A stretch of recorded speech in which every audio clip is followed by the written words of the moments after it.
I want to be careful through here because there's a lot of deer.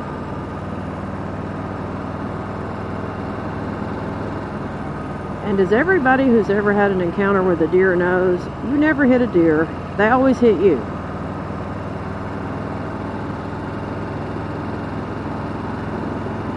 So now we're in the dark enough for me to really see this LED readout here, and it is just, it's great. It's bright enough, but it's not blinding. So good job, Harley. Must have rained up here earlier today. Hard to believe though.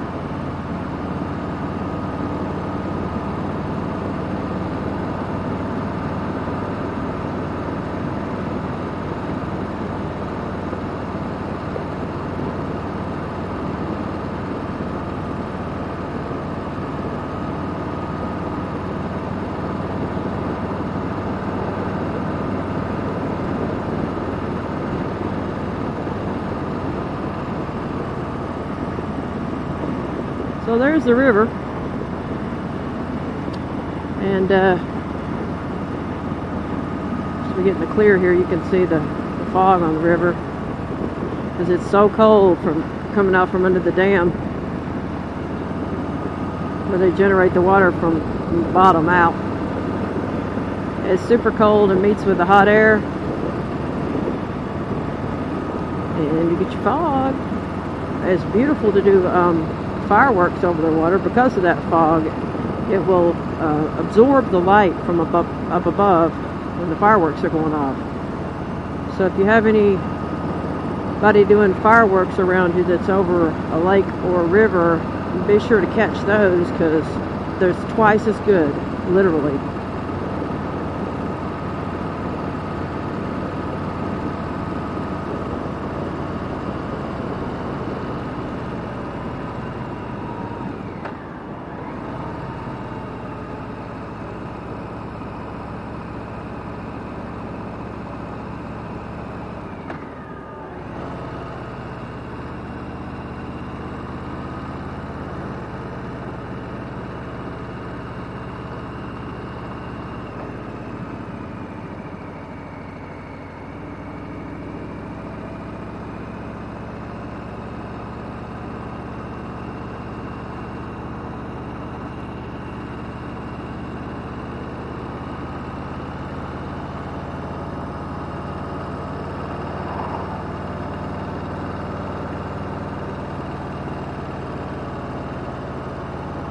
Somebody else out riding.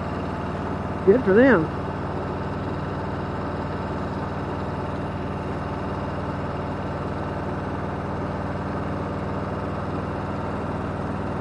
So we're coming upon the dam up here. It's one of the dams in the TVA system.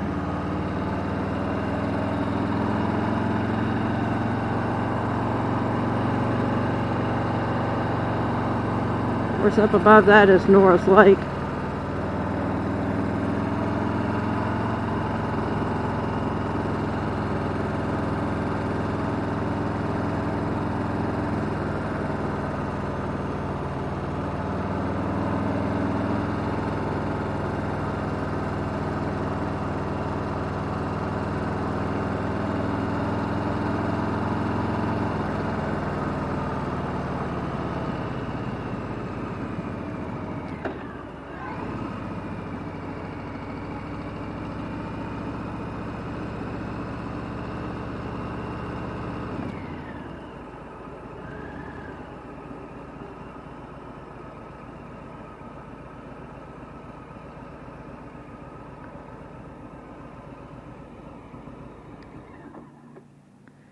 So that's a beautiful sight.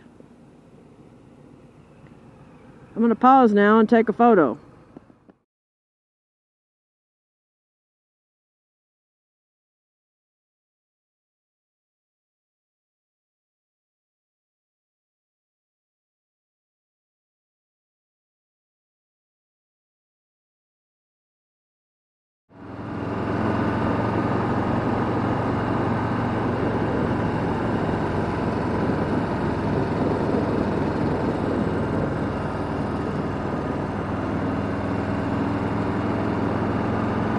another truck that needs just one more light to be just right.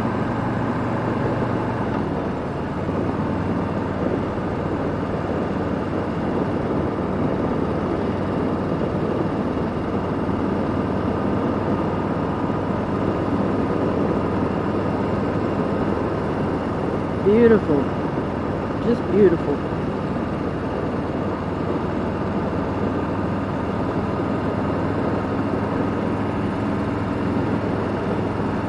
So I'm absolutely loving the Street Bob. For me, it's the perfect Harley.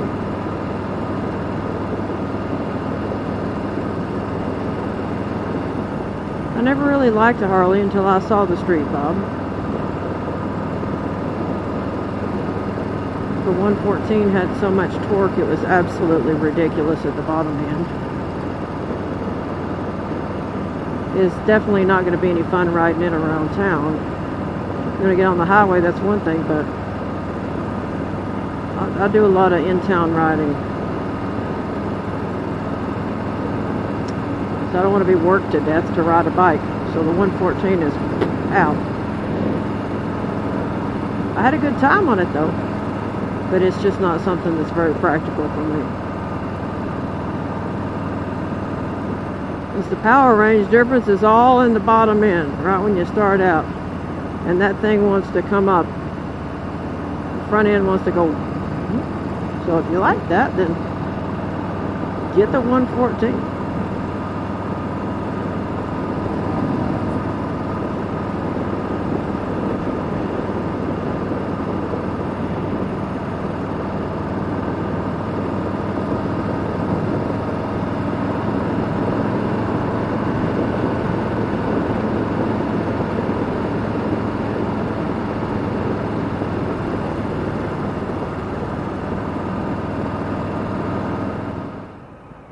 So it's a sweet ride.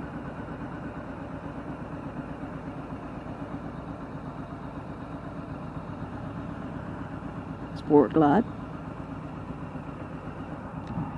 Street Bob. Zebra Converse. I did not like the stock seat that came on this, a little solo seat. So that's getting sold to somebody tomorrow.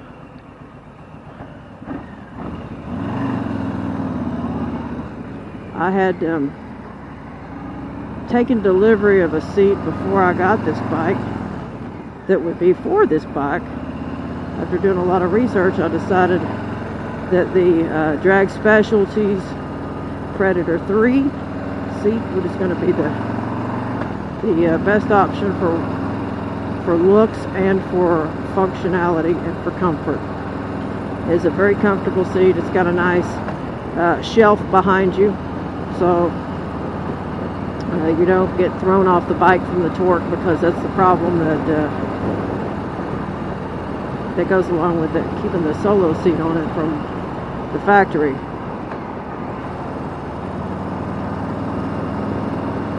And I think a lot of beginner riders are going to have an issue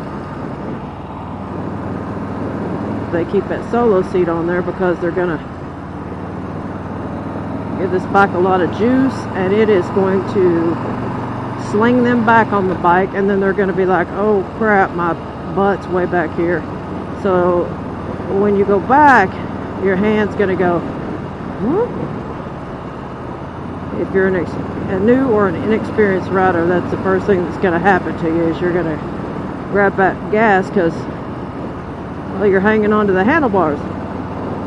So that's something that I think they need to really, I don't know what they can do about it, because for looks, the seat looked great, but for functionality, no thank you. It wasn't that comfortable of a seat anyway.